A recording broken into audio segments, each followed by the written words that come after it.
Ndabasuhuje mbahaye ikaze mwebwe mukurikira amakuru n'ibiganiro tubagezaho aho muri hose mabwira ngo mumeze mute, igitondo cyiza cyangwa se amanywa meza, umugoroba mwiza bitewe naho muherereye igihugu cyose waba uherereyemo ukurikiye aya makuru kuri uyu muyoboro. Icyo tugusaba no gukora subscribe kugira ngo amakuru yacu ajye kugeraho neza cyane mu buryo bworoshye bwihuse. Mu burasirazuba bwa Repubulika ya Demokarasi ya Kongo ibintu byakomeje kuba bibi cyane ku byerekeranye imirwano cyangwa se urugamba. Imirwano ikomeje guhanganisha M23 ndetse n'igisirikare cya leta FARDC bafatanyije na Wazalendo FDLR, abasirikare b'abarundi ndetse na SADC iganjemo Angola na Tanzania, bose bari kurwana na M23 ariko aba ibamereye nabi cyane. Kugeza ubu rero ikaba ikomeje kugenda ibashushubikana nako kandi batakaza abarwanyi bakomeye mu ngabo zabo. Niki cyahindutse turakubwira mu kanya gatoya uko ibintu byifashe.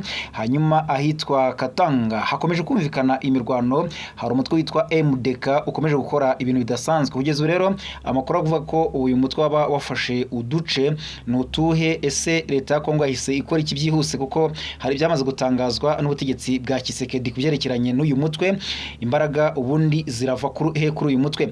Hanyuma turagaruka ku yandi makuru ari kuvugwa ku Rwanda na Repubulika Demokarasi ya Kongo nyuma y'uko avuye i Washington DC muri Leta Zunze Ubumwe za Amerika kuganira ku byerekeranye n'umwuka utifashe neza hagati y'ibihugu. Hari byahise bitangazwa ndetse hari n'ibyo ibihugu byemeye noneho gushyira mu bikorwa.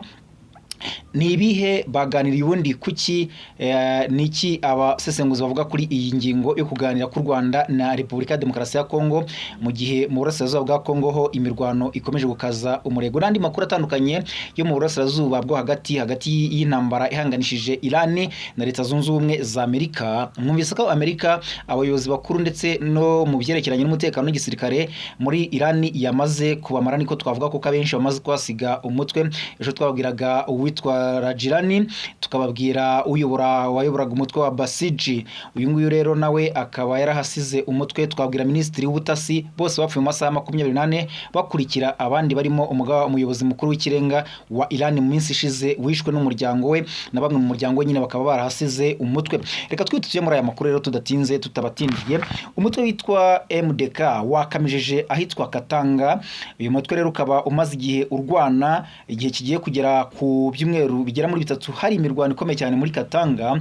Ubundi impamvu yo kurwana cyane hano muri Katanga, uyu mutwe binavuga ko unashyigikiwe n'abandi banyapolitike bakomakomeye barimo hari ni bivuga ko harimo Joseph Kabila wigeze kuyobora Repubulika Demokarasi ya Kongo. Ibyo ni bivuga n'abanyapolitike bo muri Kongo, bakanavuga ko harimo umusanzu ukomeye cyane witwa Moise Katumbi. Uyu ni umunyemari ukomeye, muramuzi cyane mu ikipe yitwa Tupisa Mazembe atangamo umutahi ukomeye cyane. Hakaba kandi yaranamenyekanye muri politike yo kwamagana ubutegetsi bwo muri Repubulika Demokarasi ya Kongo no muri iki gihe buyobowe na Kisekedi, dore ko anayoboye ihuriro Ensemble pour la Nation ngirango ririmo imitwe itavuga rumwe n'ubutegetsi bwa Kinshasa. Uyu mutwe rero wa MDK kugeza ubu ngubu ukomeje kugenda urwana mu buryo bukomeye cyane, kugeza ubwo ubu ngubu bari kuvuga ko hari ibice bamaze gufata muri aka gace, kandi ibyo bice bikaba birimo n'ubutunzi kamere cyangwa se amabuye y'agaciro. Ubundi mu bituma banarwana harimo no kuba umutungo kamere wo muri Katanga nk'amabuye y'agaciro n'ibindi bintu bidasanzwe biriyo nyine nk'ibiti bivamo amavuta n'ibindi byose ngo bibyazwa umusaruro n'amahanga, kuko hariyo amasosiyete akomeye y'amahanga yaje gucukurayo. Ibyo byose rero bakavuga ko ari amahanga yitwarira uwo mutungo, nyamara ubutegetsi bw'Kinshasa ntibugire icyo bukora, umutungo ugakomeza gutwarwa n'amahanga ubashukisha ubusa, nyamara abanyakatanga bagakomeza kwicwa n'ubukene batabona kuri uwo musaruro. Icya kabiri bavuga nuko indi nyungu ibonwa n'ubutegetsi bw'Kinshasa buniganjemo abanyakasayi nk'uko bo nyine bavuga. Ubundi bashinja ubutegetsi buriho cyangwa se ishyaka ririho nyine rya Kisekedi kuba ubutegetsi bwarikubiwe n'abanyakasayi nk'uko nyine n'ubundi na Kisekedi ariho akomoka. Bose biganjemo abafite ayo mazina ya zaki Kisekedi, Chiko Chitambwe, abantu nk'abo ngabo Chiwewe, Chirimwami. Abo rero bose bakaba bavuga ko ngo baba baturuka hariya ikasayi, ubutegetsi bukaba bwikubirwa n'abanyakasayi. Aha rero abanyakatanga ugasanga basubizwa inyuma, bagasigara inyuma, nyamara ngo umutungo munini wo mu burasirazuba wo muri Repubulika Demokarasi ya Kongo hanini unava muri iyi ntara. rero kugeza ubu ngubu abo muri Kinshasa, ubutegetsi bwa Kinshasa bukomeje kugenda buvuga yuko ngo uyu mutwe wa MDK waba ukorana bya hafi na AFC M23 ngariho waba uri gukura izi mbaraga. Kugeza ubu kandi ntacyo M23 yo irabitangazaho, benshi bavuga ati M23 yaturuka mu bice irimo byo mu burasirazuba, byo muri Kivu y'Amajyaruguru na Kivu y'Amajyepfo ikajya kurwana muri Katanga, yaba afiteyo izihe ntego, dore ko ubundi kirwana cyane cyane ari kugira ngo abicwa mu burasirazuba bwa Kongo ariko Kivu y'Amajyepfo na Kivu y'Amajyaruguru cyane cyane bahabwa uburenganzira bwabo, nubwo harimo n'izindi ngingo zo kuba igihugu kimungwa na ruswa, kikaba ari igihugu kimungwa n'ivangura n'ibindi nabyo biri mu byo barwanira, ariko ahanini ugasanga barwana nyine muri bice bya Kivu y'Amajyepfo na Kivu y'Amajyaruguru. Aha rero bakaba ariho bamwe bahera bavuga bati se M23 yakishora muri Katanga ikurikiyeyo iki, nubwo benshi bavuga bati nubundi ntawamenya kuko M23 kugeza bikomeje kugenda yagura urugamba. Aha rero uyu mutwe wa MDK kugeza ubu ngubu ubutegetsi bw'Kinshasa bukaba bwatangaje yuko Patrick Mayaro, umuvugizi wa guverinoma ya Kongo akaba na minisitiri w'itangazamakuru n'itumanaho muri Repubulika Demokarasi ya Kongo, ngo hari hagomba gukazwa umutekano bubi na bwiza hasi hejuru, uyu mutwe ukaba wakumirwa cyangwa se wava muri iki gice. Nyamara iminsi umaze wagaragaje ko nawe ufite imbaraga zitoroshye cyane, ku buryo ubona yuko rero ubutegetsi bw'Kinshasa bwa Tshisekedi butorohewe muri iyi minsi n'imitwe igiye itandukanye, kuko uyu mutwe uri kuvugwa ahangaha, ariko no mu minsi ishize twumvise undi wa Rubero nawo wazengereje ubutegetsi bw'Kinshasa, bose kandi bashinja leta ya Kongo kuba itubahiriza ibyo abaturage bayisaba, guha uburenganzira abantu kimwe, kuba umutungo ukwiye kubyazwa umusaruro n'abanyekongo, ndetse no kurwanya ruswa munze iki gihugu. Aha rero baravuga bati se kugeza ubu iyi MDK iri muri Katanga, mu by'ukuri nubwo iri kurwana gutya birashoboka yuko yafata aka gace ka Katanga ikakagenzura, intara Katanga ikaba yayigenzura, kuko yo mu ntego z'uyu mutwe bavuga ko bagomba nko kurwana mpaka abagenzuye cyangwa se bafashwa mu gace bakakiharira, leta ya Kongo nayo ikajya kugenzura ibindi bice niba yarananiwe kuba yahaza cyangwa se yafasha abaturage batuye muri Katanga. Ariko abandi nabo bakavuga bati biranashoboka cyane kuko ntabwo bwaba ari ubwa mbere, kuko ubundi intara buriya yigeze gufatwa mu myaka nibanza ari hagati y'imyaka y'1999 gutyo na 2023 ifatwa n'umutwe witwaga LCD Goma murayizi. Uyu mutwe wafashe ibice byinshi uragenda urarwana ugira n'Kinshasa icyo ndetse Joseph Kabila wari perezida wa Repubulika Demokarasi ya Kongo yabuze uko abigenza, habaho kumvikana kugeza ubwo abagabo batandukanye baturuka mu mitwe itandukanye ya politike babaye aba vice perezida, nibwo handitswe n'amateka muri Kongo ko habaye aba vice perezida bane. Aba vice perezida bane bose bakaba bari bungirije uyu Joseph Kabila, bitewe n'uburyo uyu mutwe wari wagiye urwana urinda ugera Kinshasa, ariko mu ho wagenzurwa cyangwa se wari wafashe harimo n'intara ya Katanga, nubwo waje kurekura ibice bimwe na bimwe bikanarangira n'ubundi urekuye aho hantu. Ariko aha niho rero bamwe bahera bavuga bati biranashoboka cyane ko uyu mutwe nawo wahafata. Hanyuma ejo imirwano muri Uvira, twabwiraga ko ejo imirwano muri Uvira yari yakomeje kuva ejo bundi sasu rivuze ubuha hasi hejuru. Ejo bundi nibwo abantu babonye imirambo myinshi ikwirakwiye, ntabwo navuga ko mwese mukurikira iby'intambara cyangwa se iby'imirwano hagati ya AFC M23 ndetse n'ubutegetsi bwa Kinshasa n'igisirikare cyabwo, ariko niba mwaragiye mukurikira social media cyangwa se imbuga nkoranyambaga zitandukanye mwagiye mubona amafoto n'amavideo akwirakwira y'imirambo y'aba FARDC, ariko biganjemo aba wazalendo bakubiswe bikomeye cyane. Hari n'umujenerali Otoporo Karame wishwe kugeza ubwo nyine babonye ibice bimwe na bimwe bitagaragara. Aha rero bakavuga bati imirwano ntabwo ari yoroheye uruhande rw'igisirikare cya Kongo, ariko nubwo bimeze bityo bakomeje kugenda barwana hasi hejuru. M23 basubiza inyuma bakubita bakagaruka kuyigabaho ibitero mu bice rero bitandukanye. Ejo rero haberaga imirwano ikomeye yaberaga Sange M23 yarahabakuye, ubundi yabakuye Sange iragenda ibageza Runingu, barakomeza bagera hitwa Kiriba ibashushubikana, ari nako bamwe bahatakarira abandi bakwirwa imishwaro. Rero ejo M23 yaraye ibagejeje za Kasenga berekeza Uvira, bagaruka bahunga nyine Kibuno mpamaguru cyangwa se barwana kinyuma. Aho rero kugeza ubu ngubu ahitwa Kiriba M23 niho yahise ishinga ibirindiro byayo. FARDC rero iragenda nyine ijya Uvira, baje rero kugaruka. Ubu tuvugana nta mirwano twavuga ikomeye cyane iri muri hariya muri bice bya Uvira, kuko aba FARDC barirutse barahunga bakizwa n'amaguru bava Uvira, nyuma yuko babonye ko M23 bikanze yuko kuba iri aho ngaho aho ngaho Kiriba yaba ifite intego zo kuza yerekeza mu mujyi wa Uvira. Bakizwa n'amaguru barirukanka bava Uvira bajya hitwa Makobora ya mbere. Urumva bageze Makobora ya mbere, ubu tuvugana mu gitondo cy'uyu munsi kare bagarutse berekeza muri Uvira nyuma yo kubona ko 23 aho ngaho banakekaga ahubwo yanahavuye yisubirira inyuma ijya gushinga nyine ibirindiro aho ngaho za Kiriba ivuye hafi yaho yariri hafi ya Uvira. Rero bahita bagaruka bajya mu mujyi wa Uvira. Ubu ngubu tuvugana bari kureba nayingwe ku buryo isaha n'isaha wakumva umuriro watse, nubwo amakuru angeraho ntarimeza neza avuga ko ngo mu bice barimo haba hazindukiye imvura nyinshi cyangwa se baguye imvura. Mu gihe kandi 23 yakajije imyiteguro n'ikintu gisa n'imyitozo ikomeye ahitwa za Muheto, ahitwa Rubero. Litwa Rubero hari abasirikare ngo benshi ba 23 nk'uko amakuru tugeraho abivuga.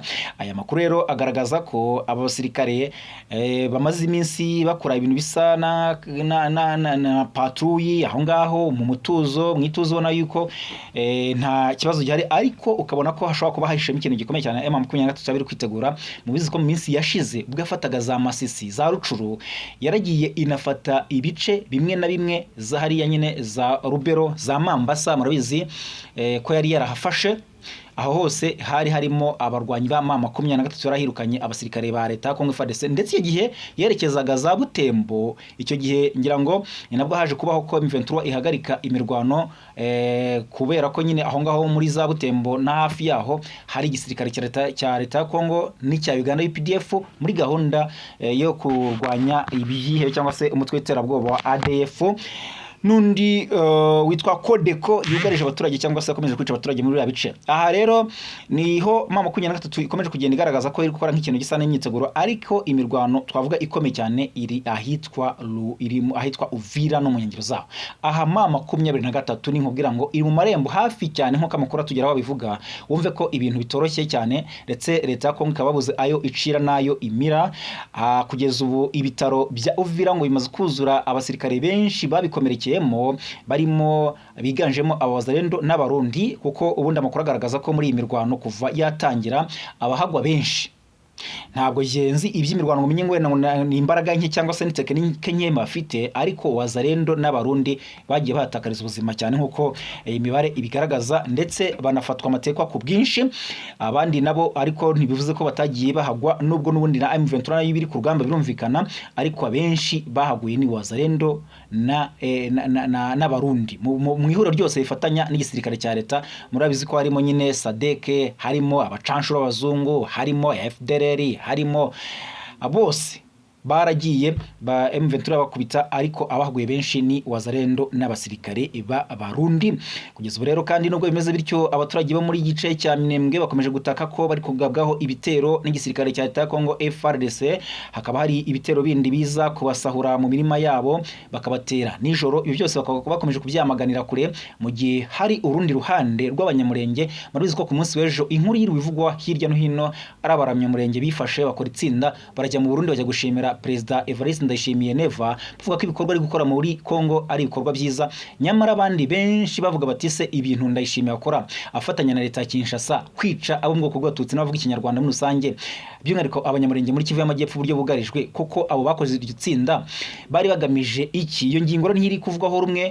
Nyamara mu gihe byose biri kuba, imirwano ikomeje gukaza umurego, abarundi bakomeje kugaba ibitero bafatanyije na leta ya Kongo ku baturage b'abanyamurenge muri Kivu y'Amajyepfo. Mu yandi makuru rero, u Rwanda na Repubulika ya Demokarasi ya Kongo byumvikanye gufata ingamba zifatika mu kubahiriza amasezerano y'amahoro byasinyiye i Washington DC muri Leta Zunze Ubumwe za Amerika. Zasinye mwaka ushize nyine muri Leta Zunze Ubumwe za Amerika tariki 27 Kamena 2025. U Rwanda na Repubulika ya Demokarasi ya Kongo byagiranye amasezerano y'amahoro bibifashijwemo na Leta Zunze Ubumwe za Amerika. Ayo masezerano ubundi yibandaga ku gusenya umutwe w'iterabwoba wa FDLR no gukuraho ingamba z'ubwirinzi. Ingamba z'ubwirinzi u Rwanda rwashyizeho kubw'umutekano warwo ku mipaka tariki 4 Ukuboza cyangwa se z'ukwezi kwa 12 2025 ibihugu byombi byashimangiye aya masezerano byongeraho ingingo y'ubufatanye bw'akarere mu iterambere ry'ubukungu bwibanda ku bucuruzi ubucukuzi bw'amabuye y'agaciro no kubaka ibikorwa remezo. Amasezerano ya Washington asaba leta ya Repubulika ya Demokarasi ya Kongo gusenya umutwe w'iterabwoba wa FDLR ariko ntabwo byigeze byoherezwa ahubwo n'ubu ngubu leta ya Kongo igakomeza kugenda ikorana n'uyu mutwe. Muri iki gihe turi kubibona u Rwanda rwagaragaje ko rudashobora gukuraho ingamba z'ubwirinzi mu gihe uyu mutwe n'abafatanyabikorwa bawo bashaka kuruhungabanyiriza umutekano bari hafi y'umupaka hariya mu burengerazuba bw'u Rwanda. U Rwanda rero rwagaragarije Amerika ko leta ya Kongo ikomeje guha FDLR ubufasha ikanayinjiza mu gisirikare cyayo no mu mitwe ya Wazalendo kugira ngo byifatanye kurwanya ihuriro AFC M23 rigenzura ibice byinshi mu ntara Kivu y'Amajyaruguru na Kivu y'Amajyepfo. Kugeza uyu mutwe ukabugenzura imirwa mikuru y'izi ntara no kuvuga Kivu y'Amajyepfo bafiteyo Bukavu, bafite n'umurwa mukuru wa Kivu y'Amajyaruguru Goma ndetse n'ibindi bice bigiye bitandukanye. Mu gihe umwuka mubi rero wari ukomeje gututumba hagati y'ibihugu byombi, hagati nyine y'u Rwanda na Kongo kuva tariki 17 z'ukwezi kugeza ku 18 Werurwe z'uku 2026 abahagarariye u Rwanda na Repubulika ya Demokarasi ya Kongo bahuriye Washington DC bemeranya gufata ingamba zifatika mu kubahiriza amasezerano y'amahoro muri rusange. Minisiteri y'Ububanyi n'Amahanga ya Amerika yatangaje ko u Rwanda na Kongo byumvikanye ku ngamba zitandukanye zo guhosha umwuka mubi zirimo izirebana no kubahiriza ubusugire n'ubwigenge bwa buri ruhande nk'uko amasezerano y'amahoro abiteganya. Hanyuma iyi minisiteri yashimangiye ko izindi ngamba zigomba kubahirizwa zirimo gusenya FDLR mu buryo bufatika burambye, u Rwanda rugakuraho ingamba z'ubwirinzi mu byiciro n'igihe cyateganyijwe, abasivile bose bakarindwa. Amerika ihamya ko u Rwanda na Kongo byashimangiye ko bishaka kugera ku mahoro n'iterambere birambye hagati yabyo no mu karere muri rusange hashingiwe ku masezerano y'amahoro ya Washington cyangwa se yo muri Amerika. Hanyuma rero ngibyo ibyaganiriweho ku mpande zombi hagati y'u Rwanda na Repubulika ya Demokarasi ya Kongo. Perezida wa Ukraine Volodymyr Zelensky yatangaje ko batangiye guhura n'ibibazo by'ubuke bwa za misile zo gukomeza guhangana n'Uburusiya kubera intambara ikomeye iri guca ibintu mu burasirazuba bwo hagati, no kuvuga intambara ihanganishije Irani na Leta Zunze Ubumwe za Amerika bafatanyije na Israel. Zelensky rero akaba yatangaje ko perezida w'Uburusiya Vladimir Putin ashaka ko intambara ihanganishije Leta Zunze Ubumwe za Amerika, Israel na Irani itarangira vuba kubera ko izatuma Kiev cyangwa se nyine hariya Kiev icika intege kuko ubufasha bwa Amerika bwimuriwe mu burasirazuba bwo hagati. Intambara ya Iran imaze ibyumweru bigera kuri 3 yanagukiye mu bindi bice byo muri aka karere kuko Iran itahwemye kugaba ibitero ku birindiro bya Amerika biri muri iki gice. Mwagiye mubona ko yagiye irasa za Kuwait, Leta Zunze Ubumwe z'Abarabu, za Dubai, hose yagiye hakubita ibisasu bya misile isa naho yihimura kubera ko Amerika ikomeje kugenda irimbura abayobozi bakomeye muri Iran nk'uko mwagiye mubibona muri iyi minsi, kuko abantu babiri bishwe n'ibisasu Iran yarashe. Nandi makuru none avuga ko abantu babiri bishwe n'ibisasu Iran yarashe muri Israel ihorera urupfu rwitwa Ali Larijani. Uyu nguyu murabizi ko ejo bundi yamwishe. Larijani yari umunyamabanga w'inama y'umutekano ya Iran, yiciwe mu gitero cyagabwe i Tehran. Mu gitero icyo gihe gitero rero cyanahitanye abandi bayobozi batandukanye harimo n'umuyobozi wa Basij cyangwa se umutwe wa Basij. Mu gihe rero igitero cya Israel cyo cyahitanye mu gihe icyo gitero kandi cyanahitanye minisitiri w'intebe, minisitiri ushinzwe ubutasi, yego Minisitiri ushinzwe ubutasi hariya muri Iran. Ni ukuvuga ko rero abayobozi batandukanye hariya muri Iran bakomeje kugenda bicwa n'ibitero bya Iran bya Amerika bafatanyije na Israel muri iyi minsi. Hamaze gupfa abayobozi barenga 10 bakomeye mu buyobozi bwa Iran. Aha rero Iran nayo ikaba iri guhindukirana Leta Zunze Ubumwe za Amerika na Israel ibagaho ibitero bikomeye cyane ku buryo muri Tel Aviv hari kugenda haba umuyongo ko bwije no ko bukeye. Minisitiri w'ingabo wa Israel Katz yatangaje ko mu bitero byagabwe mu ijoro ryo ku itariki 17 Werurwe hapfiriyemo minisitiri w'ubutasi wa Iran witwa Ismail Katib. Ku itariki 18 ibisasu bya misile byumvikanye mu bice bitandukanye bya Israel birimo n'umurwa mukuru Tel Aviv. Abahabaruwe bahapfiriye n'abantu babiri. Ibitero kandi bigamije guhorera Golamreza Soleimani, umuyobozi w'umutwe wa Basij ushamikiye kuri leta ya Iran, wiciwe hamwe na Ali Larijani.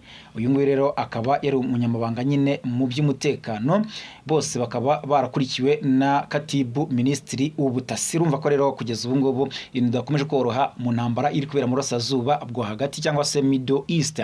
Reka mbashimire cyane mwebwe mukomeje gukurikira aya makuru, mukore subscribe, mukande like, mukande share kugira ngo umuyoboro wacu ukomeze kugenda waguka, kandi turabashimira cyane ko mukomeje kugenda mudutera iyo nkunga. Muduhe comment kugira ngo tugere byinshi tugenda twunguka mu byo tubagezaho. Imana ibarinde.